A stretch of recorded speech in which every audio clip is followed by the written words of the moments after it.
Doubtnut पर आप पाए कोटा के बेस्ट और टॉप टीचर्स जैसे एनवी सर, जीबी सर, आकांक्षा मैम की फ्री वीडियो लेक्चर्स। आज ही डाउनलोड कीजिए डाउटनेट ऐप।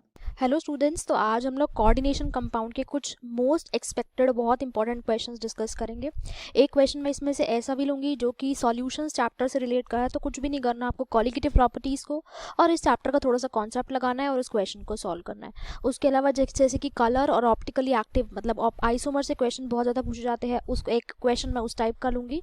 और थर्ड क्वेश्चन जो मैं लूँगी वो CFT से रिलेटेड होगा, और CFT में भी डायरेक्ट CFT से रिलेटेड नहीं, उसमें कुछ CFT के अंदर के जो कॉन्सेप्ट होते हैं आपको उनके बारे में पता होना चाहिए, तभी आप उन क्वेश्चंस को सॉल्व कर सकते हैं। तो ये कुछ ऐसे क्वेश्चंस है, मतलब ऐसा क्वेश्चन अभी तक नहीं पूछा गया बट एक्सपेक्टेड है कि ऐसे क्वेश्चंस आपसे आगे पूछे जा सकते हैं। ठीक है, तो सबसे पहले क्वेश्चन पे चलते हैं। सबसे पहला क्वेश्चन है कि the following complexes are given.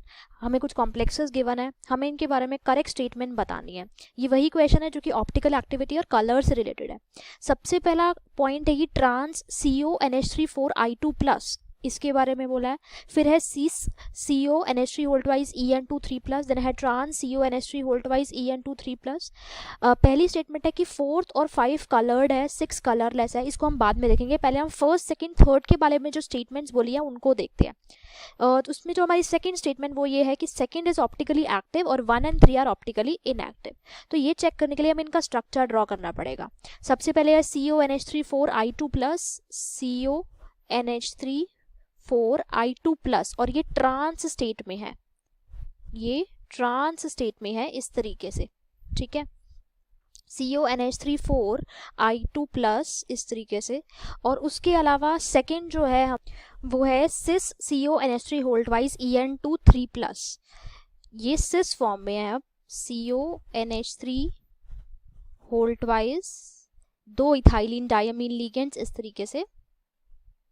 ठीक है, और थर्ड स्ट्रक्चर भी देख लेते हैं। थर्ड स्ट्रक्चर है हमारे पास CO NH3 वोल्टवाइज En2 3+ ट्रांस फॉर्म में, मतलब कि जो 2 इथाइलिन डायमीन लिगेंड्स है वो ट्रांस है, और जो 2 अमोनिया लिगेंड्स है वो भी ट्रांस है।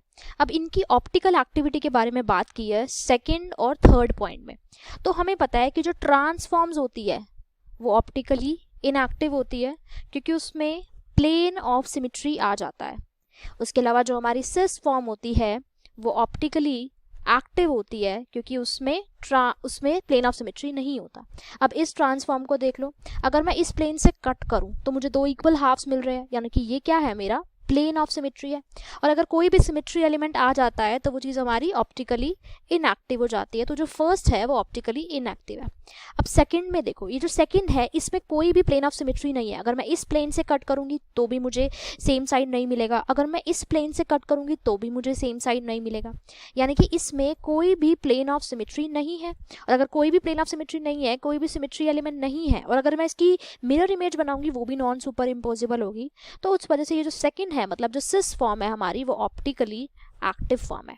वही अगर मैं थर्ड फॉर्म देखूं तो ये क्या है, ट्रांसफॉर्म। अगर मैं इस प्लेन से इसको कट करूं तो ये 2 इक्वल हाफ्स में डिवाइड हो रहा है, यानी कि ये मेरा प्लेन ऑफ सिमेट्री है।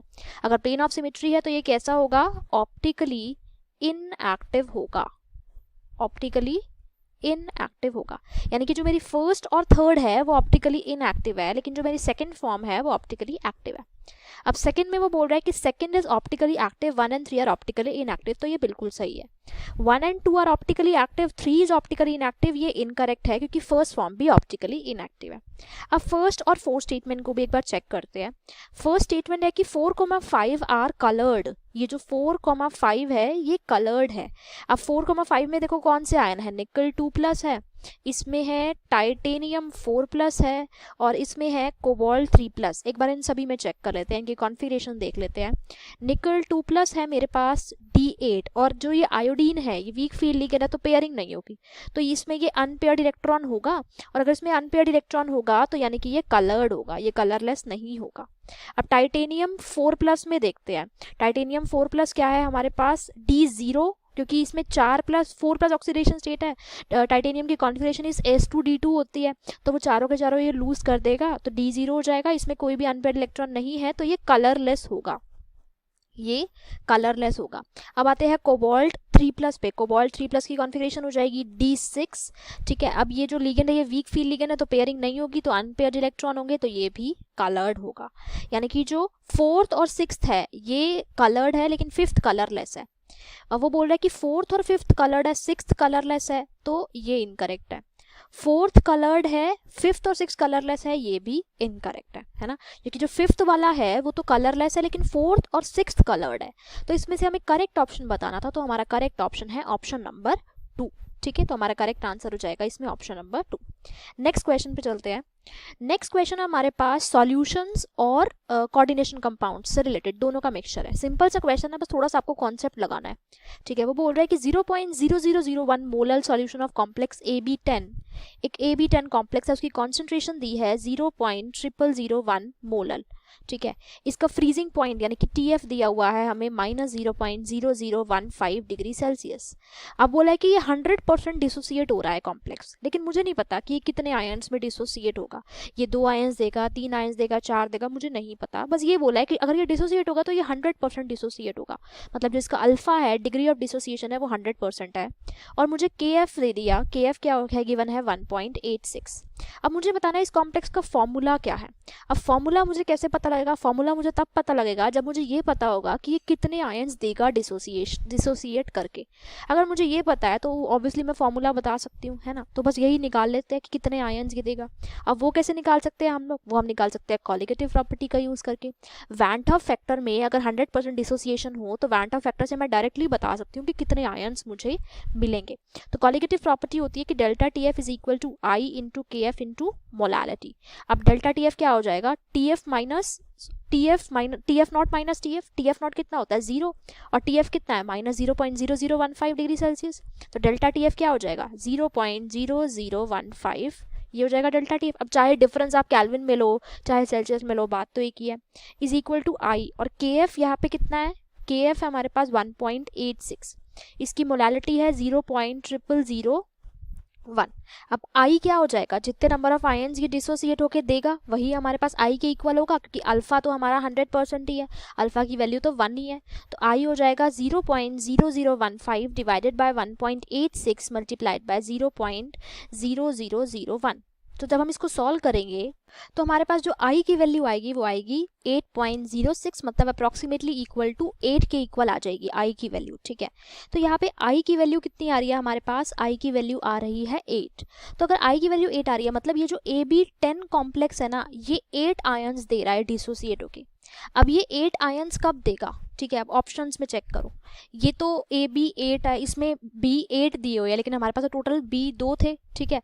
तो ये तो वैसे ही इनकरेक्ट हो गया, या तो B2 हमारे काउंटर आयंस में होने चाहिए थे। नेक्स्ट है AB3B7। अब AB3B7 क्या देगा? 7B minus ion plus AB3 plus ion, इस तरीके से, ठीक है। ये क्या देगा? AB7 plus 3B minus ions. ये क्या देगा? AB5 plus 5B minus ion. अब ये टोटल कितने आयंस दे रहा है? 6। ये टोटल कितने आयंस दे रहा है? 4। और ये टोटल कितने आयंस दे रहा है? 8। तो यानी कि टोटल हमारे पास 8 आयंस ये देंगे, ठीक है। अब हमें क्वेश्चन में क्या बोला? अब हमारे पास I की वैल्यू भी तो 8 ही आई थी, यानी कि ये जो सेकंड ऑप्शन है ये बिल्कुल करेक्ट ऑप्शन है। यही कॉम्प्लेक्स का फॉर्मूला है, क्योंकि यही डिसोसिएट होकर 8 आयंस हमें मिल रहे हैं। तो हमारा आंसर हो जाएगा ऑप्शन नंबर 2। तो बस थोड़ा सा कॉलिगेटिव प्रॉपर्टी का आप लोगों को यहाँ पे यूज करके इस क्वेश्चन का आंसर आप लोगों को बताना था। नेक्स्ट क्वेश्चन पे चलते हैं। नेक्स्ट क्वेश्चन है हमारे पास, which of the following statement is correct? इनमें से कौन सी स्टेटमेंट करेक्ट है, ठीक है। कुछ स्टेटमेंट गिवंस है हमें, इसमें आपको थोड़ा सा CFT का कॉन्सेप्ट लगा के सोचना है कि कौन सी स्टेटमेंट आपकी करेक्ट स्टेटमेंट होगी। पहली स्टेटमेंट है कि NiCl4 2- complex is more stable than NiDMg whole twice due to higher CFSE value. यानी कि जो निकल का टेट्राक्लोराइड कॉम्प्लेक्स होता है और निकल का डाईमिथाइल ग्लाइऑक्साइड लिगेंड के साथ जो कॉम्प्लेक्स होता है वो ज़्यादा स्टेबल होता है। तो ये तो बिल्कुल इनकरेक्ट स्टेटमेंट है, क्योंकि निकल DMG कॉम्प्लेक्स में चिलेशन होती है और चिलेशन की वजह से, रिंग्स फॉर्मेशन की वजह से इसकी स्टेबिलिटी ज़्यादा होती है। उसके अलावा जो निकल DMG कॉम्प्लेक्स होता है वो स्क्वायर प्लेनर कॉम्प्लेक्स होता है, लेकिन ये जो हमारा NiCl4 कॉम्प्लेक्स होता है ये टेट्राहेड्रल कॉम्प्लेक्स होता है। अगर मैं CFSE की यहाँ पे बात करूँ तो दोनों में ही D8 प्रेजेंट होते हैं, दोनों में ही D8 इलेक्ट्रॉन्स होते हैं, तो नंबर ऑफ इलेक्ट्रॉन सेम है तो दोनों की CFSE तो सेम ही होगी। तो ये स्टेटमेंट हमारी इनकरेक्ट हो गई क्योंकि निकल DMG कॉम्प्लेक्स रिलेशन की वजह से ज़्यादा स्टेबल होता है। नेक्स्ट स्टेटमेंट है कि we D2sp3 hybridization FeClCN4O24 minus complex is diamagnetic. ये एक डायामैग्नेटिक कॉम्प्लेक्स है। हमें ये बताना है कि ये स्टेटमेंट हमारी करेक्ट स्टेटमेंट है या फिर इनकरेक्ट स्टेटमेंट है। ठीक है, अब ये बोल दिया इन्होंने हमें कि हाइब्रिडाइजेशन D2sp3 है। ठीक है, तो सबसे पहले चेक कर लेते हैं आयरन की ऑक्सीडेशन स्टेट FeClCN4O24 माइनस। ठीक है, अब आयरन की ऑक्सीडेशन स्टेट X हो गई तो X -1 -4 और इसको मैं मान लेती हूँ पैरोक्साइड आयन, तो -2 इज इक्वल टू -4 क्योंकि ये ब्रैकेट्स में है तो ये ऑक्साइड आयन तो हो नहीं सकता। ठीक है, नेक्स्ट है हमारे पास ऑक्सीडेशन स्टेट, अगर मैं इसकी निकालूंगी तो ये हो जाएगी +3। तो आयरन +3 में कितने इलेक्ट्रॉन्स हो जाएंगे D5। अगर D5 इलेक्ट्रॉन्स होंगे और हाइब्रिडाइजेशन D2sp3 है, D2sp3 का मतलब है कि ये इलेक्ट्रॉन्स कैसे है, पेयर्ड है, और पेयरिंग के बाद टोटल हमारे पास एक इलेक्ट्रॉन तो फिर भी बचेगा क्योंकि ये 2 इलेक्ट्रॉन्स तो 2 ऑर्बिटल्स हमारे हाइब्रिडाइजेशन में यूज हो जाएंगे, लेकिन ये डायामैग्नेटिक नहीं है। तो ये जो हमारी स्टेटमेंट है, ये स्टेटमेंट हमारी कैसी हो गई, इनकरेक्ट स्टेटमेंट हो गई क्योंकि ये कैसा है, पैरामैग्नेटिक है। नेक्स्ट है कि VCO6 is not very stable and easily reduces to VCO6 minus. ठीक है, उसके लिए हमें क्या करना पड़ेगा, फिर से वेनेडियम की कॉन्फ़िगरेशन देखनी पड़ेगी। ठीक है, अब यहाँ पे देखो ये जो कार्बोनिल है वो न्यूट्रल लिगेंड है, जो हमारा कार्बोनिल है वो यहाँ पे न्यूट्रल लिगेंड है, तो जो वेनेडियम की ऑक्सीडेशन स्टेट है वो क्या हो जाएगी, 0। ठीक है, वेनेडियम की ऑक्सीडेशन स्टेट क्या है, 0, तो यानी कि कॉन्फ़िगरेशन हो गई S2D3। अब इसको ऑक्टाहेड्रल कॉम्प्लेक्स, मतलब ये जो CO होता है ये स्ट्रॉन्ग फील्ड लिगेंड भी होता है। ठीक है, तो हाइब्रिडाइजेशन क्या होगी, D2sp3। ठीक है, तो हमें s ऑर्बिटल तो चाहिए ही हमें यहाँ पे मिक्सिंग कराने के लिए, तो इस वजह से होता क्या है कि ये इतना स्ट्रॉन्ग फील्ड लिगेंड होता है कि जो s के 2 इलेक्ट्रॉन्स होते हैं यहाँ पे वो d ऑर्बिटल्स में ट्रांसफर हो जाते हैं। इस तरीके से s के जो 2 इलेक्ट्रॉन्स होते हैं वो d ऑर्बिटल में चले जाते हैं और पेयरिंग हो जाती है। उसके अलावा अब हमारे पास 2d, एक s और 3 p ऑर्बिटल मिक्स कर लेते हैं और हाइब्रिडाइजेशन हो जाती है D2sp3। ठीक है, तो यहाँ पे हमारे पास टोटल 5 इलेक्ट्रॉन्स हो गए जिसमें से एक अनपेयर्ड इलेक्ट्रॉन्स है। ठीक है, अब इन्होंने बोला है कि VO6 स्टेबल नहीं होता, VCO6, और वो इजीली रिड्यूस हो जाता है। अब अगर ये एक इलेक्ट्रॉन गेन कर लेगा, अगर ये एक इलेक्ट्रॉन गेन कर लेगा तो यहाँ पे D6 इलेक्ट्रॉन्स हो जाएंगे। ठीक है, अब यही अगर मैं CFSE देखूं तो इसमें मेरे पास T2G में 5 इलेक्ट्रॉन्स थे, लेकिन इसमें मेरे पास T2G में 6 इलेक्ट्रॉन्स थे। तो T2G में जितने ज़्यादा नंबर ऑफ इलेक्ट्रॉन्स बढ़ते हैं CFSE उतनी ज़्यादा बढ़ती है, जितनी ज़्यादा CFSE बढ़ती है उतनी जो है वो स्टेबिलिटी बढ़ती है कॉम्प्लेक्स की। तो क्योंकि इसमें T2G में 6 इलेक्ट्रॉन है तो इसमें CFSE जो होगी वो ज़्यादा होगी। अगर CFSE ज़्यादा होगी तो कॉम्प्लेक्स जो होगा वो स्टेबल होगा। ठीक है, तो इसी वजह से क्योंकि इसमें 5 इलेक्ट्रॉन है और एक इलेक्ट्रॉन गेन करने के बाद CFSE बढ़ रही है और CFSE बढ़ने से स्टेबिलिटी बढ़ती है, तो स्टेबिलिटी बढ़ने की वजह से ये जो मेरा VCO6 माइनस होता है वो ज़्यादा स्टेबल होता है एज कम्पेयर टू VCO6 और वो ईजिली रिड्यूस होकर VCO6 माइनस में कन्वर्ट हो जाता है। तो ये स्टेटमेंट हमारी बिल्कुल करेक्ट स्टेटमेंट है। नेक्स्ट है कि ligand such as CO, CN minus, NO plus are pi electron donor due to the presence of filled pi molecular orbital. अब इसके लिए आपको इनका मॉलिक्यूलर ऑर्बिटल डायग्राम देखना पड़ेगा। अब अगर आप इनका मॉलिक्यूलर ऑर्बिटल डायग्राम देखेंगे, देखो ये पाई डोनर तो होते ही है लेकिन साथ साथ पाई एक्सेप्टर भी होते हैं। ठीक है, ये इलेक्ट्रॉन्स एक्सेप्ट भी करते हैं। पाई एक्सेप्टर क्यों होते हैं, क्योंकि अपने वैकेंट पाई स्टार यानी कि anti bonding pi star molecular orbitals में इलेक्ट्रॉन्स को एक्सेप्ट करते हैं। लेकिन ये पाई डोनर होते हैं, अगर आप इनका MOT डायग्राम देखेंगे ना तो ये अपने जो सिग्मा ऑर्बिटल्स में जो इलेक्ट्रॉन्स होते हैं ना उनकी एनर्जी ज़्यादा होती है एज कम्पेयर टू पाई वाले इलेक्ट्रॉन्स की, पाई ऑर्बिटल्स में जो इलेक्ट्रॉन्स होते हैं। और हमें पता है कि जो हाइयर एनर्जी में जो हमारा होमो होता है, हाइयर ऑक्यूपाइड मॉलिक्यूलर ऑर्बिटल, वहीं से पहले इलेक्ट्रॉन्स डोनेट होंगे ना, तो सिग्मा जो ऑर्बिटल्स होते हैं उनकी एनर्जी ज़्यादा हो, तो इसलिए वही डोनेट होते हैं। ठीक है, तो ये स्टेटमेंट भी हमारी इनकरेक्ट स्टेटमेंट हो गई। तो इन्होंने हमसे करेक्ट स्टेटमेंट पूछी थी, तो उस अकॉर्डिंग ऑप्शन नंबर 3 जो है ये हमारा करेक्ट ऑप्शन हो जाएगा। ठीक है, तो ये कुछ ऐसे इंपॉर्टेंट क्वेश्चन थे कोऑर्डिनेशन कंपाउंड्स के, जो आपके मेंस के साथ आपके एडवांस के पॉइंट ऑफ व्यू से भी बहुत ही ज़्यादा इंपॉर्टेंट है, क्योंकि ये कंसेप्चुअल बेस्ड क्वेश्चन है। अगर आपको कॉन्सेप्ट के बारे में पता है तो ही आप इन क्वेश्चंस को सॉल्व कर सकते हो। ठीक है, और उसके अलावा अगर आपको कोई भी डाउट है तो भी आप उसको कमेंट सेक्शन में मेंशन कर सकते हैं। Thank you very much. Class 6 से 12 से लेके नीट, IIT, JEE मेंस और एडवांस के लेवल तक 10 मिलियन से ज़्यादा स्टूडेंट्स का भरोसा। आज ही डाउनलोड करें डाउटनेट ऐप या व्हाट्सएप कीजिए अपने डाउट्स 8400 400 400 पर।